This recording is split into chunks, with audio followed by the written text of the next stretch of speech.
मैं MK शब्बीर आप सबका खैर मकदम करता हूँ। फ्रेंड्स, कई दोस्तों के कमेंट्स आ रहे हैं कि आप जो टॉपिक ले रहे हैं सर, क्या ये अकॉर्डिंग टू सिलेबस है? तो आप सबको बता देना चाहता हूँ कि 1 to 5 के लिए जो सिलेबस है आपका इंटरमीडिएट है, और इंटरमीडिएट के टॉपिक में दास्तान शामिल है। और BA ऑनर्स का जो रांची यूनिवर्सिटी का देखिए या और किसी यूनिवर्सिटी का झारखंड का देखिए, तो ऑनर्स उर्दू में जो है दास्तान, उसमें भी ये टॉपिक शामिल है। तो लिहाजा ये टॉपिक जो है 1 to 5 लेवल 1 और 6 to 8 लेवल 2 दोनों के लिए यूज़फुल है।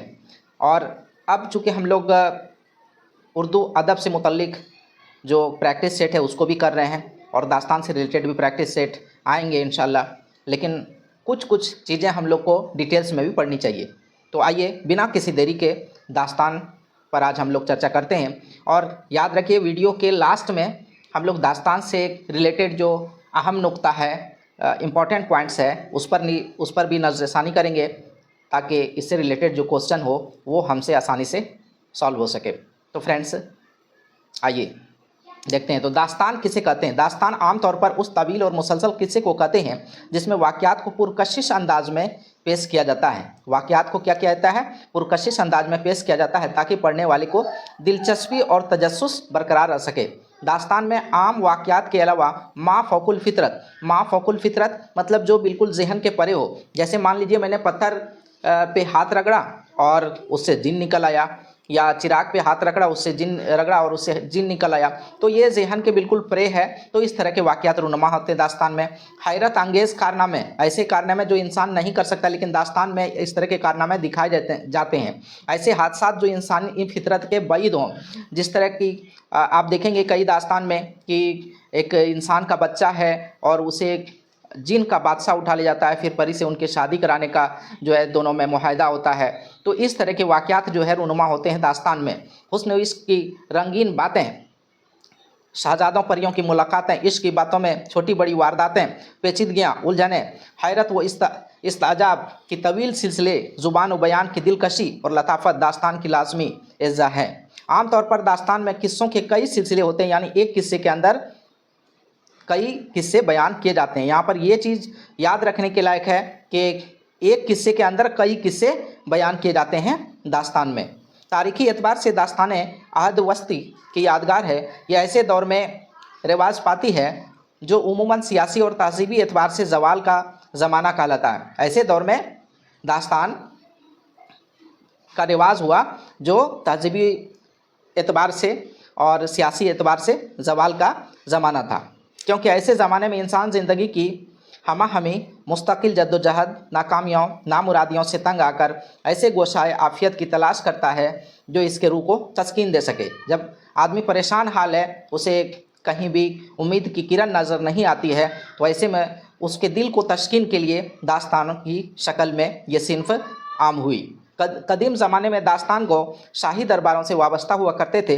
वो दास्तानें सुनाकर बादशाहों का दिल बहलाते थे। दास्तान सुनाने और सुनने का रिवाज अवाम में भी था। उर्दू के दास्तानों की इब्तिदा उन मंजूम किस्सों से होती है जो दक्कन में लिखे गए। दक्कन में नज़्म की शक्ल में किस्से लिखे गए, और वहीं से उर्दू की दास्तानों की शुरुआत हुई। तो ये बात याद रखें कि उर्दू में जो दास्तान की शुरुआत हुई वो कहाँ से हुई? दक्कन से हुई। ये इंपॉर्टेंट पॉइंट है। उर्दू में दास्तान की शुरुआत कहाँ से हुई? दक्कन से हुई। और किस शक्ल में? मंजूम। ये मंजूम किस्से हुस्न इश्क के रंगीनियों, रज़्म और बज़्म के मार्ग आराइयों, हिज्र विसाल की लिज़्ज़तों और माफ़ुकुल फ़ितरत नासिर की तहरीर खेज़ों से मामूर हैं। इनमें चंद मशहूर अलिफ़ लैला, गुलशन इश्क, कुतुब मुश्तरी वगैरह हैं। उर्दू ज़बान के बहुत सी दास्तानें अपनी असल के एतबार से संस्कृत से ताल्लुक़ रखती है। जब ये दास्तानें तर्जुमे के तौर पर अरब और ईरान पहुँची तो उनकी मकबूलियत बढ़ी और फिर उर्दू में तर्जमा होने लगी। बाद में उर्दू में तर्जमा हुई। बैताल पचीसी, कलीला व दमना, सिंहासन बतीसी, तोता कहानी और गुले बकाबली वगैरह ऐसी दास्तानें हैं। कुछ दास्तानें खालिस अरबी और ईरानी हैं जो मुसलमानों के साथ हिंदुस्तान आई, मसलन शब रस, अलिफ़ लैला वगैरह। इनके अलावा कुछ दास्तानें ऐसी भी है जो हिंदुस्तान, अलिफ़ लैला के बारे में आप जानते हैं कि अरबी दास्तान है और बाद में उसको उर्दू में तर्जमा किया गया। कुछ दास्तानें ऐसी भी हैं जो हिंदुस्तान में ही फ़ारसी ज़बान में लिखी गई और बाद में उर्दू में तर्जमा के ज़रिए आई, जिनमें दास्तान अमीर हमज़ा, तिलस्मे होश, रेहा रुबा और किस्सा चाहर दरवेश मशहूर हैं। किस्सा चाहर दरवेश भी कुछ दास्तानें सिर्फ उर्दू में लिखी गई और उनमें फसानाए आज़ाद और फसानाए अजाइब मशहूर हैं। ये बात याद रखेंगे कि फसानाए आज़ाद और फसानाए अजाइब पूरी तरह से उर्दू में लिखी गई दास्तान है और उर्दू में ही रही। तो फ्रेंड्स, ये था दास्तानों का एक छोटा सा तारुफ। और अब दास्तान से रिलेटेड हम लोग जो अहम पॉइंट्स हैं उस पर बात करते हैं। दास्तान उर्दू अदब की अहम और कदीम सिन्फ है। तो सबसे कदीम सिन्फ उर्दू अदब की कौन सी है? याद रखेंगे, सबसे कदीम सिन्फ उर्दू अदब की कौन सी है? दास्तान है। दास्तानें उस तवील और मुसलसल किस्से को कहते हैं जिसमें हुस्न इश्क का बयान, रस्म व बज़्म की हैरत अंगेज़ कारनामे, ये हम लोगों ने पढ़ लिया। बयान की लताफत, ज़बान के असर आफरीनी, वाक़यात व हादसात के भरमार और पेचीदगी दास्तानों की खुसूसियत है। दास्तान एक अहम सिन्फ़े रिजायत है। दास्तान का मकसद सुनने वाले को आसूदगी फराहम करना है। दास्तान का मरकज़ी किरदार एक मिसाली हीरो होता है जिसमें मुमकिन को नामुमकिन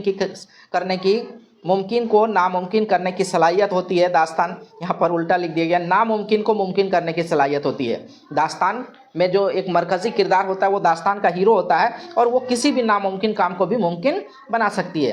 दास्तान का कैनवस बहुत वसी होता है। कहानी किस्सा दर किस्सा आगे बढ़ती है, कई किस्से उसमें आ जाते हैं दास्तान में और दास्तान बन जाती है। दास्तानें अपने अद की तहज़ीब व सकाफ़त और रस्म व रिवाज की आयनादार होती है। जिस हद में लिखी जाती है उस हद में जो तहज़ीब व सकाफ़त है, रस्म व रिवाज है, वो चीज़ उसमें डाला जाता है। चूँकि जो राइटर होता है, मुसन्निफ़ होता है, वो भी उसी मुआशरे से ताल्लुक़ रखता है तो उन चीज़ों को लिखता है। दास्तान के माफ़ौकुल फ़ितरत वाक़यात जिनका हकीकी ज़िंदगी से कोई वास्ता नहीं, महज इसलिए दास्तान में होते हैं कि उनसे नामुकम्मल आरज़ुओं और तमन्नाओं की तकमील हो सके।